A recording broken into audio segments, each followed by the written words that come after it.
position number 5. Yes, ma'am. Last night, the board came to see election results for position 5 and declared the winner to be Harvey Anh Tong. And performing his oath of office will be Rachel Littleton.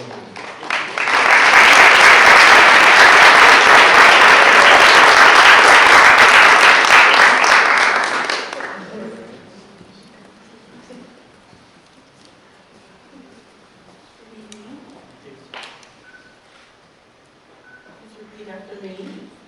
I, Harvey Anh Tong, I, Harvey Anh Tong, do solemnly swear or affirm do solemnly swear or affirm that I will faithfully execute that I will faithfully execute the duties of the office the duty of the office of Board of Trustees, of Board of Trustees, Position 5 Position 5 of the Alief Independent School District of the Alief Independent School District and the State of Texas, and the State of Texas, and to the best of my ability, and to the best of my ability, preserve, preserve, protect, and defend protect, and defend the Constitution the Constitution and laws of the United States of America and law of the United States of America and of this state, and of this state, so help me God. so help me God.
So now that we're on the completion of our swearing-in ceremony, I'm going to ask, first of all, the attorney, if you would like, you're not newly elected, Harvey Tong.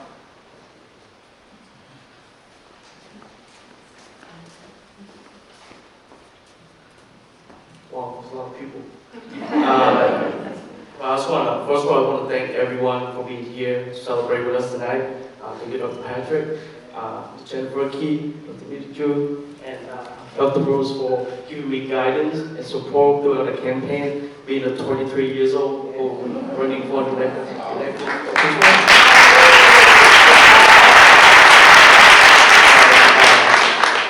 My parents and my little sisters are here. Thank you, my family, for coming here.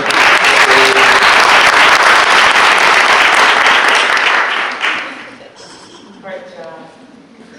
So I'm going to kind of wrap this up. I'm going to ask Superintendent Chambers to give a few words before we take a break. Mr. Chambers. Just real briefly, for those that live in this community,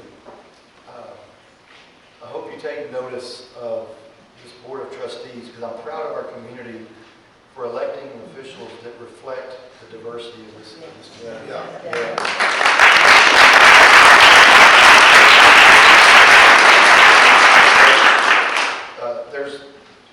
I don't have to tell a lot of you, but in many cases and in many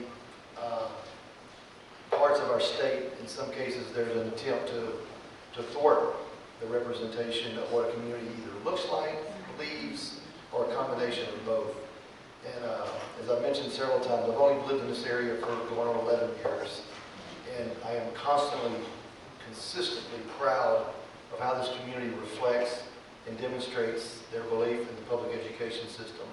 And part of that is electing trustees that our children can look to and see themselves in those individuals, but also that reflects the values of our community. You don't have to look further than Harvey, 23-year-old. Wasn't too long ago I was shaking his hand as he walked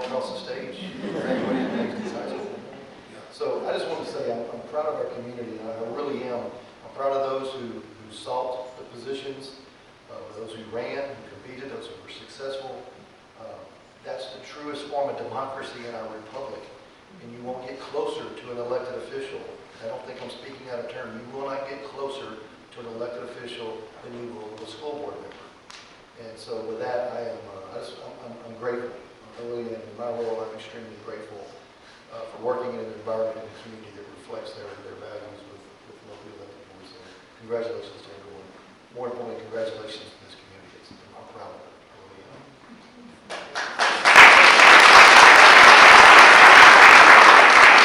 Thank you, Mr. Chambers. And yes, the time is 7:28 according to this clock. I would like to give like an 11-minute break for everyone to meet and greet the public.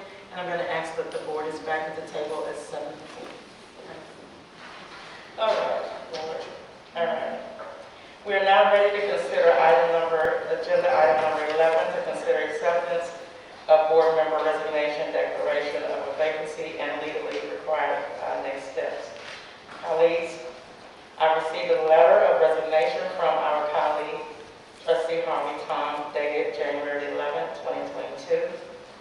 As you are aware, Texas law requires the board to act on this resignation. To assist with the understanding of our legal obligations, I'm asking our attorney, Ms. McBride, our board attorney, to come to the podium and to provide the legal overview. Good evening, trustees. And President Williams is correct. The board is legally required to respond to that letter of resignation that's dated January 11, 2022. And because this area of the law is so specific, I've sort of written down my thoughts. I want to make sure to cover everything because there are several different action steps the board has to follow that are governed by both the election code and the education code. So going to the election code first. To be effective, a letter of resignation has to be in writing. It has to be delivered to the presiding officer of the governing body that would either appoint an officer or call an election to elect an officer. It has to have the effective date and be dated. So Trustee Tong's letter of resignation does satisfy those requirements. So as soon as this body has a letter that satisfies the requirements under the election code, then it is required to act. This body, it's not discretionary, it's mandatory. They can't refuse to accept a resignation. They have to act on that resignation, or it becomes final by operation of law. And so the timeline for acting is also included in the election code, and it says that when an officer submits a resignation, whether to be effective immediately or at some future date, regardless of what's written in there, it becomes effective and a vacancy created whenever this board acts on it, or 8 days after the date that's on that letter, whichever is earlier. So that letter was dated January 11. 8 days later is January 19th. We're meeting tonight, January 18th. So if the board takes action tonight on January 18th, that's earlier than January 19th. So the vacancy will become effective tonight. And the reason why that date, January 18th, if you take action tonight, is important because the two options you have for responding to that letter is deciding how you're going to fill that vacancy, either by special election or appointment. The deadlines for doing this so run from the date of the vacancy, and the date of the vacancy is going to be tonight, the 18th. Now, Trustee Tong has more than a year left on his term, so under the education code, this board must act either by special election or appointment within 180 days of when the vacancy was created. So if the vacancy is created tonight by you accepting that resignation, 180 days later is July 17th, 2022. So by July 17th, you have to do something in response to that vacancy. You have to fill it either by special election or appointment. And you have until July 2022 to do so. But actually, we're supposed to fill vacancies as soon as practicable. So you don't have to wait until July 17th of 2022. That's certainly the latest time period for responding or for filling that vacancy. So let's take those two things that you have, either special election or appointment, and flesh out just a little bit tonight, kind of what your options are under the law with respect to a special election or appointment. So with respect to a special election, calling a special election, in Texas, we have elections, and we can only have elections on uniform election dates. And in Texas, we have two. We have the May uniform date and the November uniform date. Well, I just said that you have to take some action by July 17, 2022. So that November uniform date is too far off. So if you're going to do something by special election, it would have to be by the May uniform date. And so the May uniform date coming up is May 7th of 2022. So you could call a special election as late as March 22nd of 2022. Normally, when you're calling a regular election or regular occurring election, you have until like February, in this particular case, February 19th of 2022 to call it. But because this would be a special election, you have a little bit longer if you wanted to call a special election to fill that vacancy, so all the way until March of 2022. One of the downsides with calling a special election in May of 2022 is you're not otherwise having any other elections. So it's an election on a lone date. It might be confusing to the voters. There's some added costs because you're not normally, it's not on your regular election cycle. And you have to coordinate with Harris County that's otherwise in March conducting a primary election, and just after May of 2022 conducting potential runoff elections. And so you'd be coordinating and be sandwiched in between primaries in March, runoff elections in June, a May election on an off-year day. But that would solve with one step, filling the vacancy, calling that election. But you have to make that decision relatively quickly. You can have another discussion in February, at your February board meeting, but by March you have to be ready to call it and then have an election in May. Your second option is to fill the vacancy by appointment. And under state law, someone who fills a vacancy by appointment serves until the next regular election of trustees. And so your next regular elections, because you have elections every other year, would be in November of 2023. In November of 2023, that term would still have 2 more years. So you appoint someone now before July 17th, that's the deadline, 180 days, and that person would serve until November of 2023. Well, that term is not up, but under the law, the appointed person only serves to your next regular election of trustees. Then you have a special election along with all your regular occurring elections that you're having in November, and that person serves the unexpired term, the remaining 2 years. That person serves until November of 2025, when that term normally expires. So a downside with an appointment is it's a 2-step process. You appoint now, they serve, but they only serve until November of 2023, where you have to have a special election. But the positive to that is that special election now is not occurring as a one-off. It is occurring with your regularly scheduled elections at a time when voters would be used to it and when you're already going to be expending money on an election. So those are your 2 options. For tonight, the only thing you have to consider as something you're legally required to do is to accept that resignation and to declare the vacancy effective tonight. It's important that that motion includes tonight, because your options are going to be running from tonight. That 180-day deadline runs from tonight. Then over the course of your next couple of board meetings, it then does become important for you to decide if you're going to fill that vacancy either by a special election or appointment, remembering that if you're going to do a special election, that trigger is a little bit quicker for you. You've got to make a decision by March because you have a deadline to call that election. An appointment, you have a little bit longer. You couldn't actually wait all the way to July 2022 to get that done with respect to an appointment. But an appointment is going to be a 2-step process, given the amount of time that's left on the term. And the only other thing that I would remind the board about with respect to this area of the law is because the law is so concerned about continuity of government, that until the successor of the resigning trustee is actually qualified and seated, the resigning trustee, although having resigned holds over under the Constitution, which means that person still can function as a trustee as long as they're still eligible. If they're not eligible, meaning something, for example, if they move out of the district, then the holdover doctrine doesn't apply.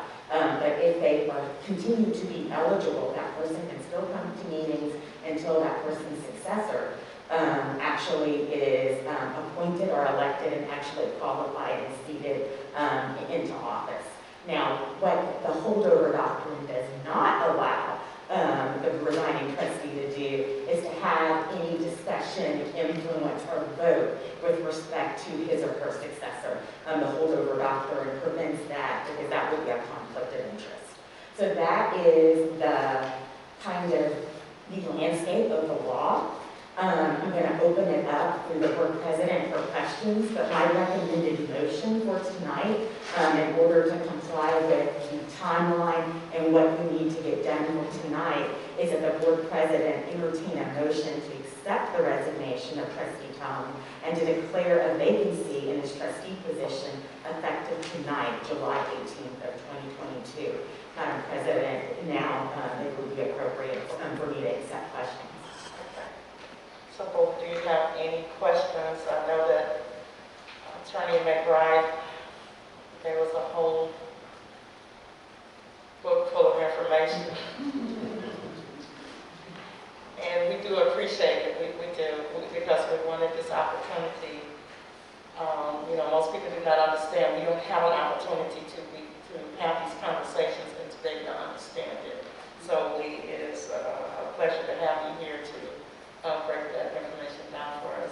So I'm going to ask if any board member have any questions that they need to address at this time. I do have a question. I'm sorry, just speak. Maybe not for you, but maybe for Charles or HD. I know a few years ago we were facing this as a board, and only a couple of us were on the board at the time had this because of a board member that moved out of the district, and we had to fill a vacancy or do something of that sort. The cost of, I know on a November election or so forth, but the average cost, approximate cost, say if we, the board decides to do a May election in between all that chaos of elections, what would be an approximate cost?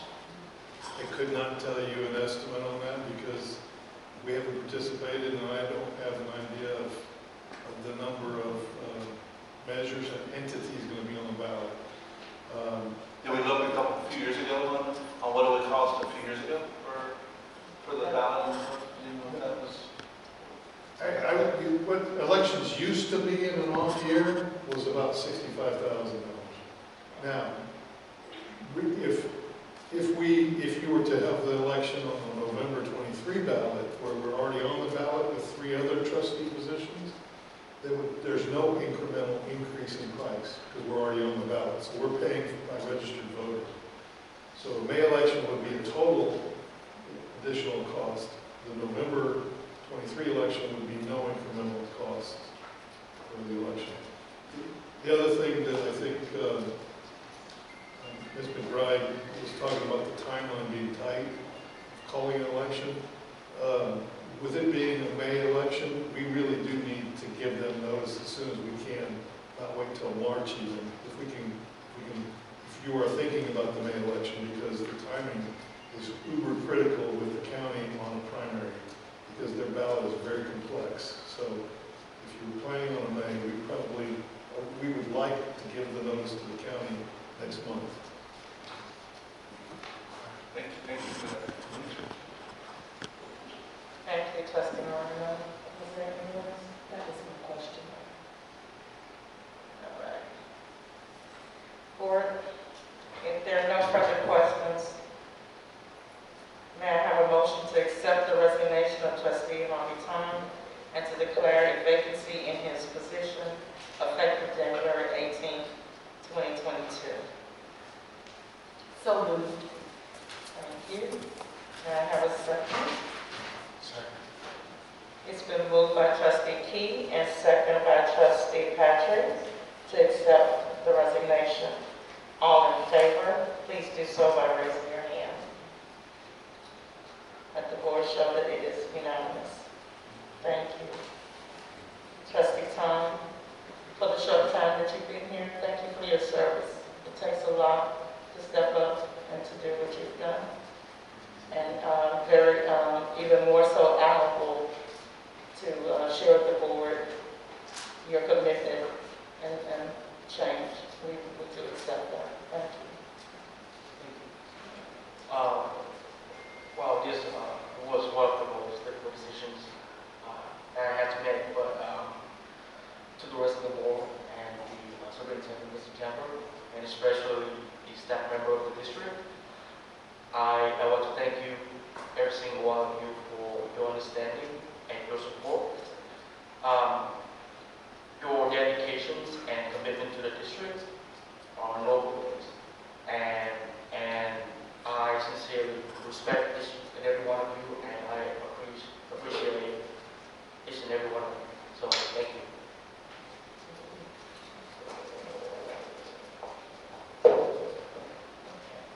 Support. Now we're moving to item number 12.